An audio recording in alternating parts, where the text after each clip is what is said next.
Eccoci qui, siamo in diretta questa sera sul canali dei canali del Centro di Medicina.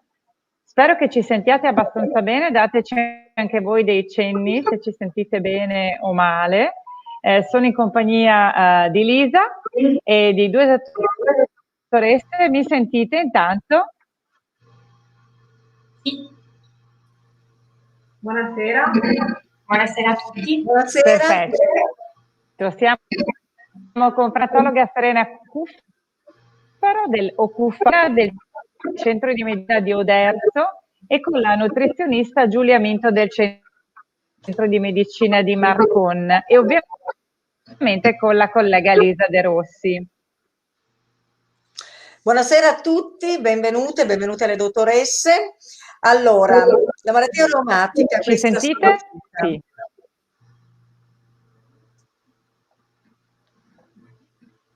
Spero che voi mi sentiate abbastanza bene, perché volevo dire che doveva essere stabile Marco.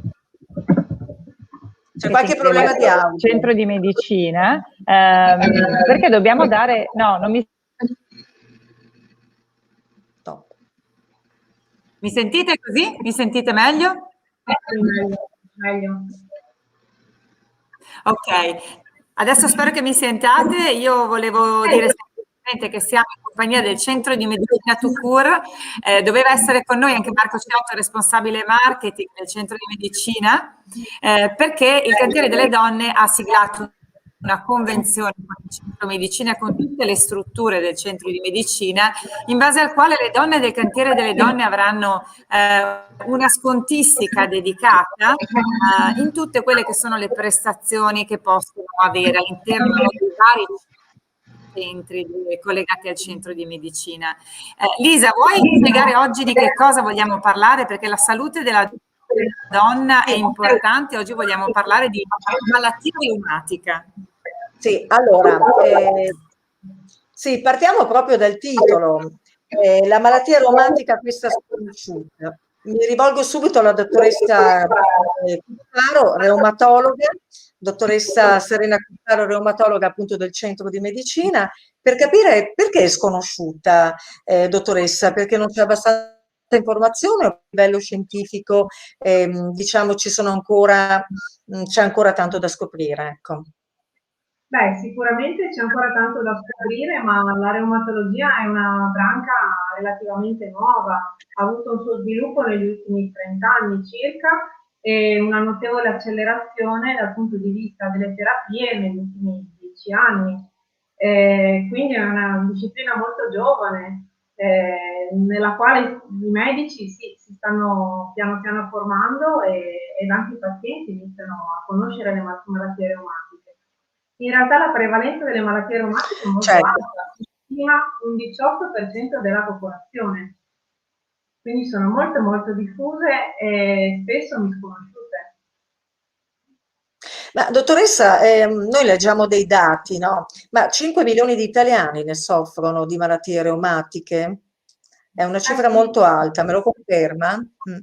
Assolutamente. Perché poi raggruppano 150 malattie, vengono raggruppate sotto, no? Mi pare, quindi ecco. Le malattie reumatiche possono essere distinte in due grandi categorie, le artriti, ok? Quindi le patologie infiammatorie a livello articolare, la più comune è l'artrite reumatoide, e le connettiviti, le malattie del connettivo, che hanno una prevalenza maggiormente femminile, una tra tutti il lupus eritematoso sistemico, ma anche altre connettiviti, per esempio la sindrome di Sjögren, la sclerosi sistemica, la connettivite mista. Queste patologie hanno una maggiore prevalenza nelle donne. Ecco, spieghiamo, dottoressa, connettiviti, che cosa sono, cioè riguarda i tessuti, lo spieghiamo un po' Esattamente, il tessuto connettivo è un tessuto di rivestimento che si trova in tutto l'organismo e quindi a seconda della patologia, ma anche a seconda del singolo caso clinico, si può manifestare in modo differente. Ok? Quindi va dall'aspetto organico interno, quindi un interessamento degli organi interni, cuore, polmoni, intestino, ad un interessamento anche articolare, quindi delle articolazioni. Infine anche un interessamento della pelle, per esempio. Sì, quindi insomma sono malattie diciamo multidisciplinari, nel senso che possono coinvolgere il reumatologo, però anche il dermatologo e l'oculista. Prendiamo la Sjögren ad esempio, che può comportare anche la secchezza dell'occhio e quindi una serie di disturbi. Ecco. Quindi io direi di partire, se lei è d'accordo, anche con i sintomi e con i segni, no? Perché poi abbiamo capito che non sono soltanto sintomi, ma a volte si manifesta anche, cioè si vedono anche il... Ecco, mi affido naturalmente a lei per la classificazione, magari possiamo parlare di quelle più, diciamo, più frequenti, ecco. Che poi si accompagnano ovviamente, se si accompagnano più alle donne e più ai maschi. Lei ci dirà donne, vero? Lo sappiamo già. Purtroppo sì, purtroppo sì, la prevalenza è maggiore nella donna. Non vedo Micaela, non so se ci sono a disposizione le slide. Sì, magari adesso vediamo la regia se può mandare qualche slide, così abbiamo anche la possibilità di, come dire, così, di fissare i concetti. Ecco, benissimo. Allora, la malattia reumatica spesso si nasconde in sintomi e segni comuni. Per esempio, le maniche cambiano colore, le maniche diventano blu una volta esposte al freddo o che diventano bianche. Questa alterazione del microcircolo che interessa spesso le mani ma anche i piedi viene definito fenomeno di Raynaud e si può associare a formicolio, a dolore e anche a una sensazione di freddo dall'estremità. E spesso è il paziente che si accorge di questo disturbo e che quindi si reca dal medico. Il fenomeno di Raynaud interessa il 5% della popolazione, quindi ha una prevalenza molto alta. Non è sempre un indice di una patologia, può essere un fenomeno innocente, questo nella maggior parte dei casi, 3 casi su 4, ma può anche sottintendere una patologia, una connettivite, quindi una sclerosi sistemica, una sindrome di Sjögren, una connettivite mista, una dermatopolimiosite, che quindi richiederà l'esecuzione di un approfondimento dal punto di vista di esami del sangue ed eventualmente di una capillaroscopia. Un altro sintomo comune è l'arrossamento oculare. Allora possiamo passare alla slide successiva. L'occhio che diventa rosso. L'arrossamento dell'occhio può essere associato ad una sensazione di dolore, fotofobia, bruciore, sensazione di un corpo estraneo nell'occhio. Quale può essere la causa dell'occhio secco? Anche in questo caso può essere un disturbo innocente, quindi una secchezza dovuta ad un deficit della lacrimazione, che spesso compare col progredire dell'età o si può associare ad altre patologie come il diabete, oppure può far pensare ad una patologia sottostante come la sindrome di Sjögren, che si associa anche alla sensazione di una bocca secca. Tuttavia l'arrossamento oculare può essere legato anche ad un'infiammazione, per esempio ad un'uveite o ad un'epiclerite. Queste manifestazioni ovviamente richiedono una diagnosi da parte dell'oculista. Andiamo avanti con il successivo sintomo che è la... Dottoressa, la posso fermare solo un attimino finché siamo nella, diciamo così, in questa secchezza? Quindi sono dei problemi, cioè coinvolgono le mucose sostanzialmente queste malattie? Esattamente, vanno a coinvolgere le ghiandole, la secrezione ghiandolare. Che producono la saliva, producono la lacrimazione, sono le lacrime, no? Ecco, quindi va a colpire. Esatto, quindi anche una sensazione anche di secchezza, anche a livello delle mucose, per esempio una secchezza vaginale, è anche molto comune. Ecco, ci sono degli esami, cioè adesso magari dobbiamo anche fare un po' di chiarezza, non è che quando abbiamo l'occhio secco per forza, no? C'è una malattia reumatica, autoimmune, in agguato, esatto, e nemmeno quando si ha un po' magari la secchezza delle fauci, come della bocca. Quindi ecco, però magari ci sono altre sintomatologie che insieme, perché credo che non sia neanche facile diagnosticarle queste malattie, no? Allora, la secchezza oculare, per esempio, la paziente dice sempre ho come la sensazione di avere un granellino di sabbia nell'occhio, non riesco a togliere, ok? Oppure vado alla ricerca di mettermi una lacrima artificiale per avere una maggiore lubrificazione. oppure l'arrossamento proprio dell'occhio, perché non Sì. c'è un'adeguata lacrimazione. E spesso la paziente te lo dice chiaramente, così come per quanto riguarda la bocca secca, i risvegli notturni per bere, quindi la paziente ha spesso l'acqua sul comodino, ok? Quando Poi se è continuativo il disturbo. Esattamente, quando vengono riferiti questi problemi, delle indagini ulteriori vanno fatte, assolutamente. Tra l'altro c'era una domanda, Micaela, la facciamo subito. Ci chiedeva un nostro se ci sono dei collegamenti tra questa malattia, io credo che si riferisse alla malattia reumatica, forse stavamo parlando di una malattia autoimmune quando ha fatto la domanda, e l'osteoporosi, che spieghiamo anche che cos'è. L'osteoporosi ci viene in mente forse un pochino la menopausa, dottoressa, magari un po' sbagliando. Sì, no, è corretto. L'osteoporosi può svilupparsi maggiormente con la menopausa in relazione al deficit ormonale, non è altro che una riduzione del tono calcico, quindi una perdita del calcio della massa ossea che predispone per le fratture. Allora, erroneamente si pensa che l'osteoporosi causi dolore, in realtà non è così. L'osso è integro, ok? Però vi è un maggiore rischio di frattura, per cui finché non compare la frattura non c'è dolore, ok?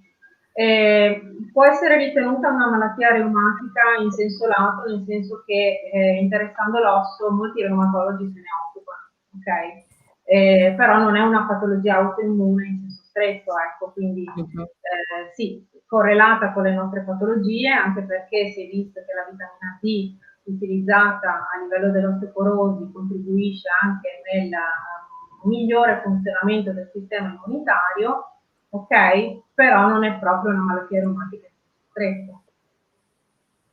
Qui c'è un'altra domanda. Esatto, andiamo avanti con le domande, dottoressa. Quando esco all'aria ho spesso gli occhi che lacrimano, che cosa può essere? Non mi sembra un occhio secco, è un'alterazione della lacrimazione, una dislacrimia probabilmente. Non ritengo sia qualcosa di patologico. Al limite l'oculista o qualcos'altro. Esattamente. No? Esattamente. Grazie. Volete che andiamo avanti con le slide o continuiamo? Va bene. Un altro sintomo comune è la psoriasi, no, la precedente, scusate.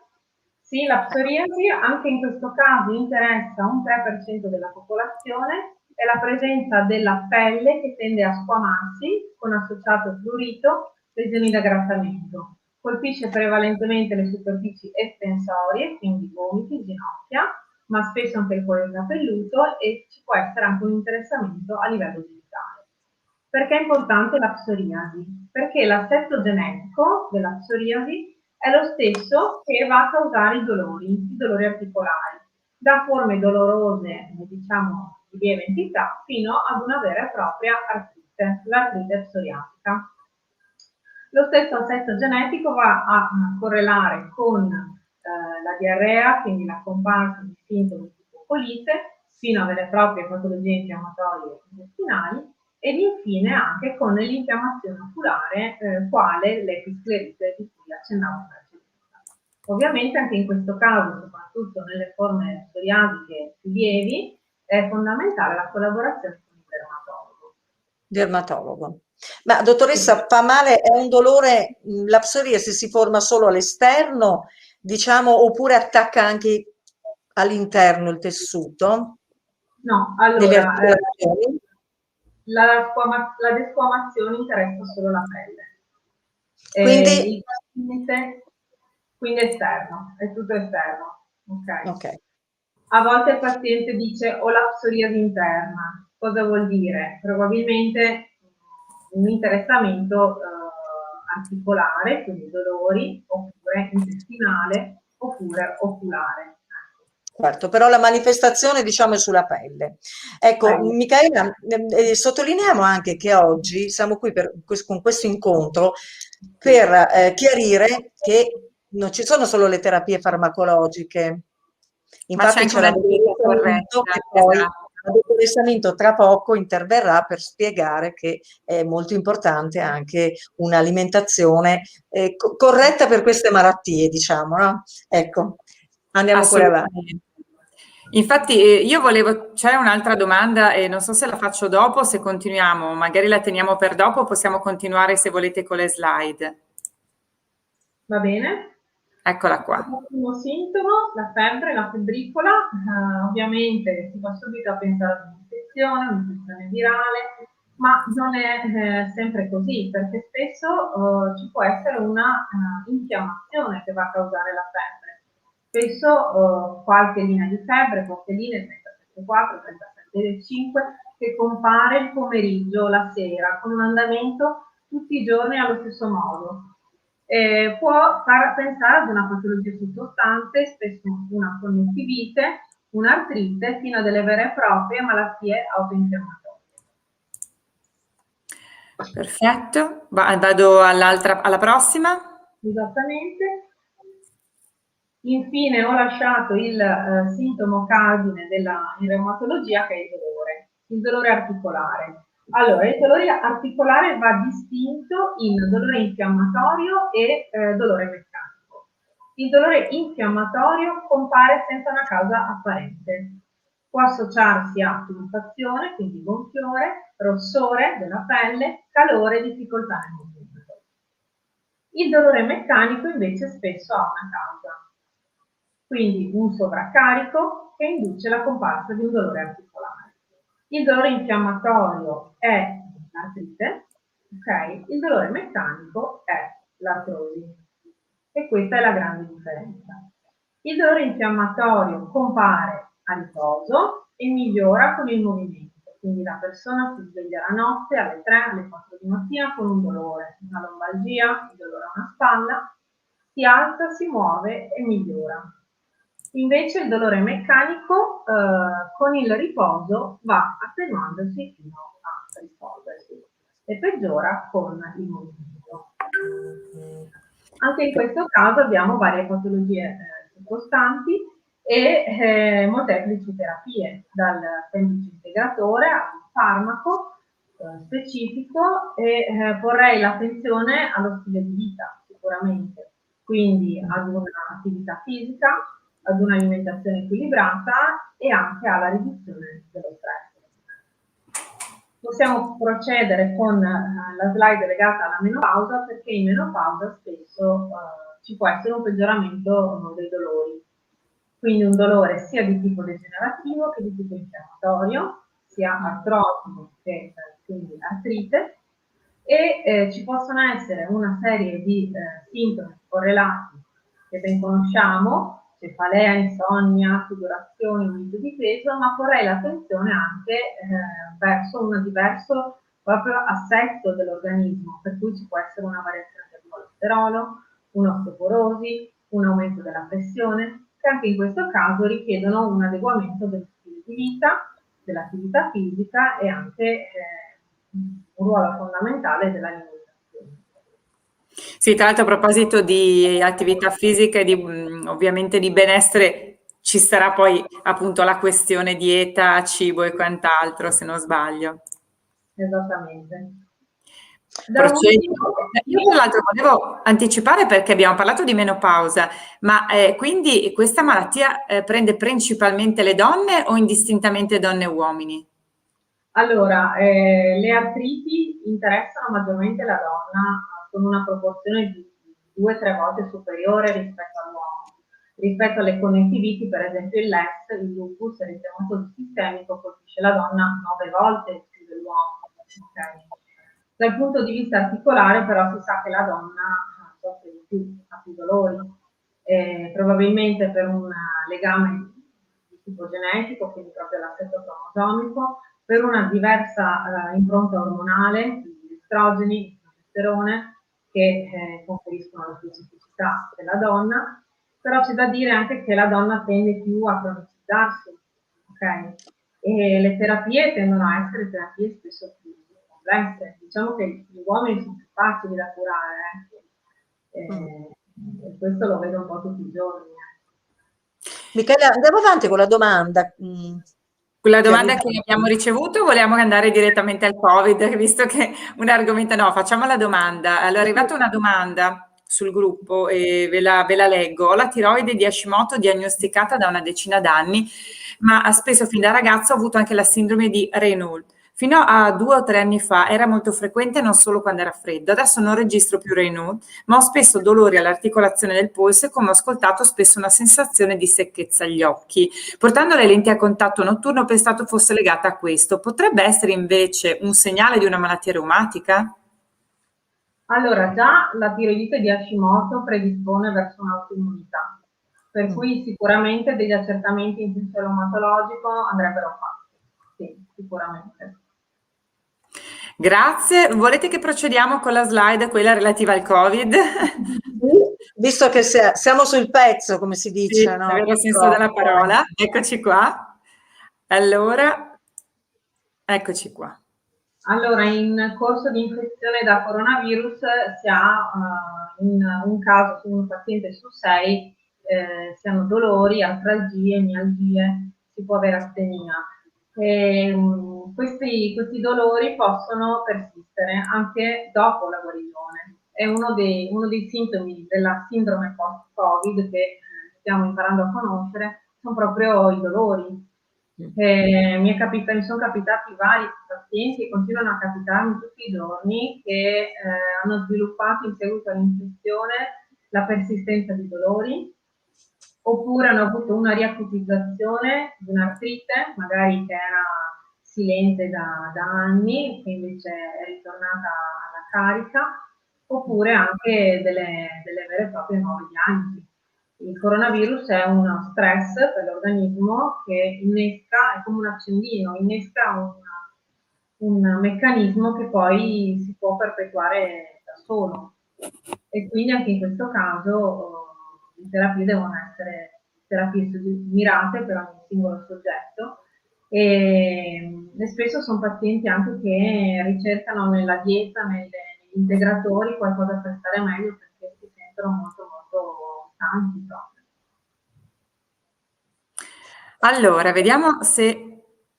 Eccolo qui, però questa magari la mettiamo alla fine, non so se la vedete, eccoci qui, poi magari la rimetteremo alla fine perché appunto sono i nomi delle 2 dottoresse che ovviamente vi aspettano al centro di medicina, magari poi parleremo anche Lisa perché l'abbiamo detto all'inizio, so che si sentiva un po' male, di questa convenzione fatta tra il cantiere delle donne e il centro di medicina.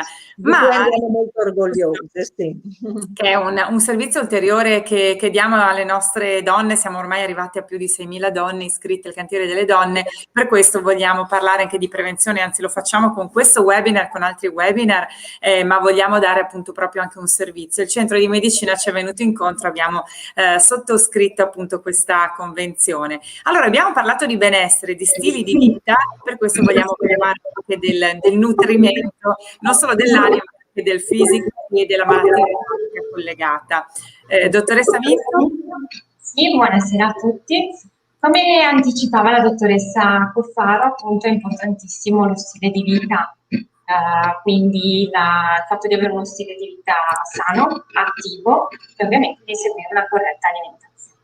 C'è da dire in primis che l'alimentazione, la dieta non costituisce di certo la soluzione definitiva piuttosto che la cura di una malattia reumatica. Tuttavia molti studi, soprattutto di recenti, hanno riscontrato come eseguire appunto un certo tipo di dieta possa sicuramente migliorare la sintomatologia proprio delle malattie reumatiche. Infatti, come potete vedere in questa slide, punti fondamentali sono, come abbiamo detto, adottare uno stile di vita sano, il fatto di ridurre un eventuale eccesso ponderale, in caso ovviamente di sovrappeso e obesità, e ovviamente far sì che la dieta, comunque l'alimentazione, sia proprio personalizzata in base alla persona e alla patologia. Passando alla slide successiva, volevo appunto mostrarvi che azione può avere una corretta alimentazione. La dieta appunto agisce su 3 punti principali. Agisce a livello intestinale, infatti è stato anche detto dalla dottoressa Cuffaro che spesso sono presenti anche proprio patologie infiammatorie a livello intestinale. Altra azione importante è quella di supporto al sistema immunitario. Parliamo infatti appunto delle patologie reumatiche autoimmuni. e infine deve avere un'azione antinfiammatoria fondamentale. Perché parliamo appunto di dieta infiammatoria. Sulla slide successiva vediamo appunto che ruolo deve avere la dieta antinfiammatoria. Fondamentalmente deve favorire la produzione e l'equilibrio di quelli che sono gli agenti dell'infiammazione, quindi che mediano tutti i fenomeni infiammatori che avvengono nel nostro corpo. Devono allo stesso tempo modulare l'assetto ormonale per influire sull'infiammazione, e dopo vedremo ad esempio in particolare l'insulina. Ed infine la dieta deve assolutamente assicurare un buonissimo intratto di antiossidanti. Cos'è che scatena spesso i fenomeni infiammatori? Sicuramente una dieta ricca di grassi, ma anche di zuccheri semplici. In particolare, per quanto riguarda gli zuccheri semplici, parliamo di indice glicemico. Sulla slide successiva arrivo, tanto abbiamo messo in visione noi. A parte proprio della gestione della malattia, no? Certo, diciamo che sì? Prego. Prego, dottoressa. Allora, diciamo che appunto il fatto di seguire una dieta ad alto indice glicemico, quindi con alimenti che tendono ad innalzare più velocemente i livelli di glucosio nel sangue, si ha un maggiore rilascio di insulina, che l'ormone appunto permette di metabolizzare il glucosio, è però un ormone che favorisce anche l'infiammazione. Per cui seguire una dieta ricca di zuccheri, ricca di alimenti ad alto indice glicemico può chiaramente favorire l'infiammazione. Veniamo quindi al dunque. Quali sono invece gli alimenti da preferire nell'alimentazione, soprattutto quando abbiamo una malattia reumatica? Nella slide successiva vi ho fatto un piccolo elenco principale. Come vedete appunto anche dall'immagine un pochino riassuntiva, sicuramente gli alimenti da preferire sono frutta e verdura di stagione, assolutamente in abbondanza, poiché è ricca di vitamine, di minerali e anche di antiossidanti. Cereali integrali e antibico, che a differenza magari dei cereali raffinati, hanno un indice glicemico più basso. Altro importante elemento è sicuramente la frutta secca e semolati, che insieme a pesce azzurro e quindi lo sgombro, le sardine, le alici e il salmone selvaggio sono fonti ricche di omega 3 e omega 6. Altro importante elemento è sicuramente l'olio extravergine di oliva. Per quanto riguarda invece tutti quegli alimenti che tendenzialmente sarebbe da limitare ed evitare, ovviamente da personalizzare in base alla patologia che ci stiamo confrontando, sono invece, e lo vediamo nella prossima slide, arriviamo. Eccoli qui, si vede già un pochino dalle immagini. Sicuramente da evitare, da limitare sono tutti quei grassi industrialmente processati, e i grassi animali, soprattutto se derivano magari da allevamento intensivo. Evitare ovviamente i cereali, le farine, gli zuccheri più raffinati, se preferite l'alcol, chiaramente, che è un potente cancerogeno e alimento, tra virgolette, infiammatorio. Sono da evitare anche alimenti lavorati e processati ad alte temperature, e in certe patologie si è riscontrato anche che una limitazione di determinati latticini ha favorito un miglioramento sicuramente della sintomatologia della malattia. Abbiamo inoltre parlato soprattutto, e si sente molto parlare, di omega 3 e omega 6, ma facciamo un pochino di chiarezza. Gli omega 3 e gli omega 6 sono dei precursori di agenti mediatori dell'infiammazione. Cosa significa? Sono dei composti da cui appunto derivano delle molecole che possono avere un ruolo o pro-infiammatorio, quindi tende a scatenare l'infiammazione, o un ruolo antinfiammatorio. La si sente un po' male, dottoressa, un po' male, non so per quale motivo, ma l'audio ogni tanto gracchia e non si sente. Ogni tanto gracchia, non saprei, io non ho cambiato nulla. Proviamo. Proviamo. Allora, come dicevo, è importante fare chiarezza sugli omega 3 e gli omega 6, soprattutto anche per quanto riguarda l'integrazione a cui molte persone ricorrono. Gli omega 3 e gli omega 6 cosa sono? Sono dei precursori di molecole che mediano l'infiammazione. Gli omega 6 in particolare sono dei precursori di agenti pro-infiammatori, quindi che tendenzialmente vanno a produrre quelle che sono le molecole che scatenano l'infiammazione. Al contrario, gli omega 3 invece hanno un ruolo prettamente antinfiammatorio. Cosa significa? Non che dobbiamo preferire l'uno ed assolutamente escludere l'altro, ma ciò che è ideale per la salute è proprio il corretto rapporto dei due. In particolare è stato studiato con evidenza scientifica, ha dimostrato come il rapporto ideale in favore di un livello salutare sia tra omega 3 e omega 6 uguale a 4. Ma vediamo un pochino dove li troviamo questi omega 6 e questi omega 3. La sentiamo malissimo, infatti stiamo cercando di capire come si può fare. Vado alla prossima. Sì, grazie. Ecco qua, questi sono gli omega 6 che prettamente hanno un'azione pro-infiammatoria e infatti possiamo distinguere, diciamo, i cattivi piuttosto che buoni. Quelli che scatenano il processo infiammatorio sono principalmente i grassi industriali, quindi margarina, olio di girasole, di soia e le parti grasse di animali e pesci provenienti da allevamenti intensivi.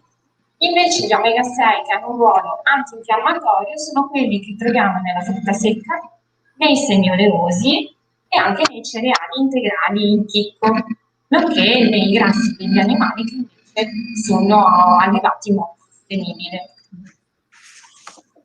Gli omega 3 invece arrivo. Come abbiamo detto, hanno un ruolo prettamente antinfiammatorio e lo troviamo principalmente nel pesce azzurro e nel salmone, soprattutto se è di origine selvaggia piuttosto che di allevamento. Altra fonte un pochino dimenticata, ma perché in realtà non rientra molto nella nostra cultura, è quella delle alghe e infine nei semi di vino. Beh, insomma, ci va anche bene, no? Con il salmone è anche buono, tutto sommato. Assolutamente, no, non ci sono alimenti, diciamo, cattivi proprio di gusto da dover preferire, anzi è una dieta equilibrata sia a livello salutare proprio, ma anche di gusto proprio, di sapore. Ecco, quindi, dottoressa Lunto, la cosa interessante è che a fianco alle terapie farmacologiche si può seguire una dieta, perché ci sono, abbiamo visto, degli alimenti che accendono, diciamo, l'infiammazione, altri che tendono un po' a spegnerla, magari non del tutto, ma che aiuta molto, no? E io è una domanda che faccio tutte e due le dottoresse. Noi stiamo parlando comunque di malattie che portano con sé una cronicità in genere. Non è una domanda, dico, portano con sé cronicità queste malattie di cui stiamo parlando, reumatiche? Assolutamente sì. Sono E patologie croniche. Possono avere dei periodi in cui tendono a repotizzarsi maggiormente, per esempio il cambio di stagione, ok? Però tendono comunque a persistere nel tempo. Possono anche spegnersi, possono andare in remissione. Per periodi tendenzialmente non si guarisce, ecco. Per questo è così importante lo stile di vita.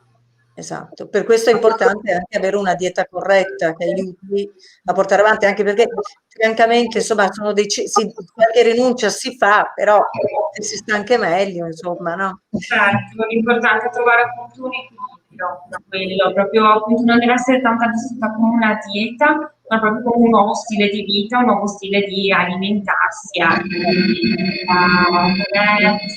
prima volta in cui si eccede in qualcosa a vanificare piuttosto quello che si segue tutti i giorni, ecco, in quel senso, è proprio una questione di equilibrio. Dottoressa, un'ultima domanda per quel che mi riguarda. Il fumo, che è così tanto incriminato sempre, ovunque e comunque, nelle malattie aromatiche quanto incide? Parlando di stili di vita. Incide parecchio, può essere uno dei fattori che sicuramente peggiora il decorso di una patologia. Assolutamente sì, assolutamente. E lo sport, l'attività più o meno fisica? Allora, l'attività fisica in fase acuta, per esempio in corso di artrite, eccetera, meglio evitare. Però se la malattia è sotto controllo, il paziente spesso chiede posso fare questo, posso fare quello. Io dico sempre può fare quello che vuole, se però torna a casa che sta 2 ore sul divano mezzo morto, forse è esagerato. Quindi avere sempre un po' di buon senso nelle cose, magari spingersi sempre un po' in più, cercare di allenarsi, però insomma senza strappare. Ecco. Poi ovviamente ci sono anche in questo caso degli sport che andrebbero preferiti rispetto ad altri. Per esempio, ti faccio qualche esempio.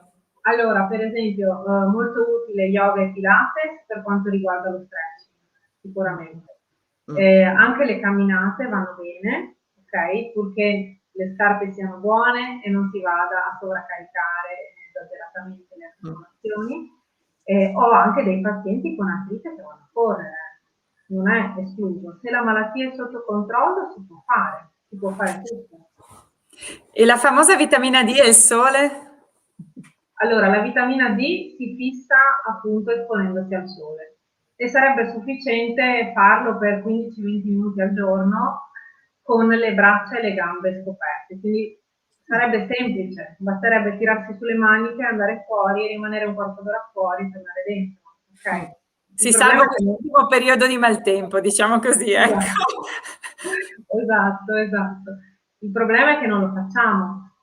Quindi le persone che hanno una vitamina D a livelli adeguati, che mi è capitato di incontrare in ambulatorio, sono o i calciatori, quelli che giocano tanto a calcio, o chi lavora proprio all'aperto. Oppure ho avuto anche una signora che lei va a camminare tutti i giorni, appunto con questi accorgimenti, anche d'inverno, lei aveva la vitamina D perfetta, nonostante non la assumesse. Se non facciamo così, ci tocca per forza assumerla come farla. Esatto. Altrimenti in America, Giulia, correggimi se sbaglio, hanno iniziato ad addizionare i cibi con la vitamina D. Hanno iniziato a modificare molti cibi. Cioè mettono la vitamina D nei cibi praticamente. Esatto.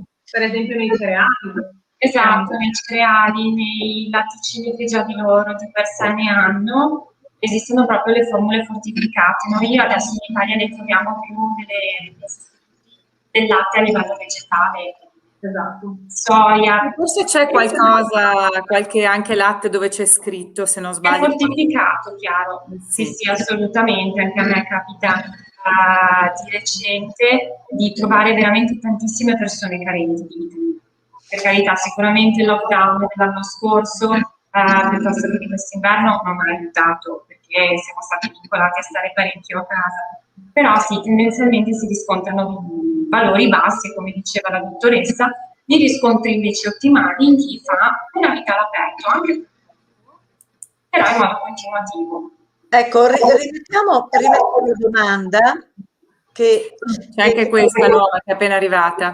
No, parlava prima, c'era la signora Maria Antonietta che diceva che la sua vitamina D è a 75,4. Allora, immagino nanomoli litro, perché bisogna guardare anche l'unità di misura, immagino sia nanomoli litro. In questo caso per una persona, diciamo, che non ha l'osteoporosi, è un livello molto, è un livello buono? Molto buono. È adeguato. Dopo bisognerebbe capire anche l'età, se la sta assumendo, magari, ecco, insomma. Esatto, se la sta assumendo oppure se utilizza degli integratori o qualsiasi cosa. Se ci fosse un'osteoporosi, forse sarebbe meglio spingersi un po' più in su, ecco. Quindi andrebbe valutato il singolo caso. Questa è un'altra domanda che è arrivata da Doriana. Mia mamma ha sclerodermia, ha fatto per anni flebo, poi un po' meglio, e per altri motivi di salute non ha più potuto farle. Ora si è scatenata molta artrosi alle mani e ha secchezza occhi e bocca. Cosa consigliate come alimentazione? Di bere tanto, vero? Cosa ci dite? Giulia?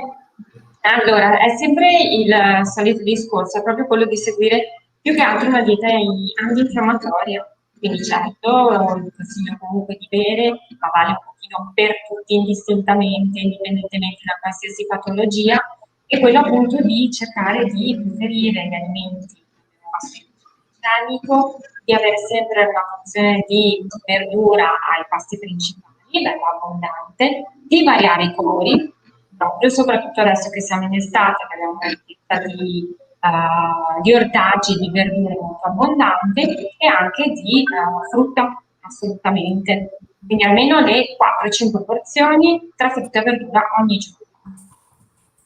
Ecco, approfittiamone.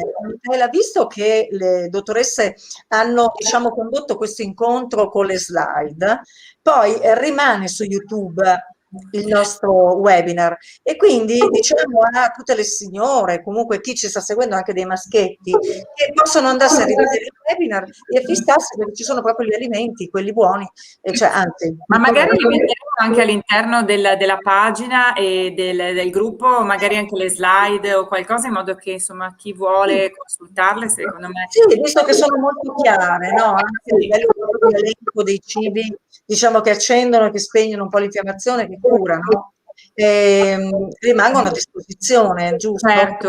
Io tra l'altro volevo, Lisa, anche approfittare e ricordare questa cosa, vediamo se riesco anche a metterla, a condividerla, che è questa, non so se la vedete, vediamo se la vedete esattamente, magari cerco di farla. Questa è in piccolo perché sul cellulare si parla della convenzione tra il cantiere delle donne e il centro di medicina. Per chi non conosce il centro di medicina, è un network di strutture mediche private e convenzionate che opera in Veneto da 40 anni e da qualche tempo anche in Friuli Venezia Giulia e Emilia Romagna, dove ci sono anche tante nostre donne, con 30 sedi dislocate su tutto il territorio.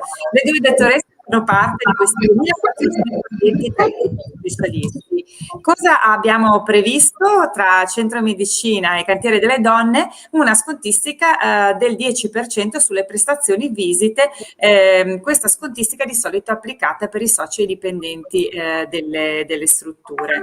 Ecco, quindi questa era la nostra idea, volevamo lanciarla attraverso questo primo webinar un po' dedicato a quello che è il benessere delle donne, ma non solo, ovviamente, perché abbiamo capito che anche questa malattia, sì certo, colpisce tanto le donne, ma anche gli uomini. Gli uomini.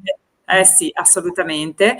Una domanda che magari possiamo lasciare anche alle nostre donne: cosa devono fare? Oggi hanno ascoltato, qualcuna ci ha già scritto: mamma mia, ho tutti i sintomi che avete detto. Che cosa bisogna fare? La prima cosa che devono fare alla fine di questo nostro webinar. Ma io partirei dalle cose più semplici, cioè andare a parlare col medico di base, che dovrebbe comunque essere un riferimento per tutti noi, e magari fare un po' di esami del sangue, un po' di esami generali, eventualmente inserire la VES, la PCR, la proteina C reattiva per vedere se c'è un'infiammazione, inserire la glicemia, l'assetto lipidico per vedere com'è l'alimentazione, se si può sistemare qualcosa, eventualmente il fattore reumatoide e gli anticorpi.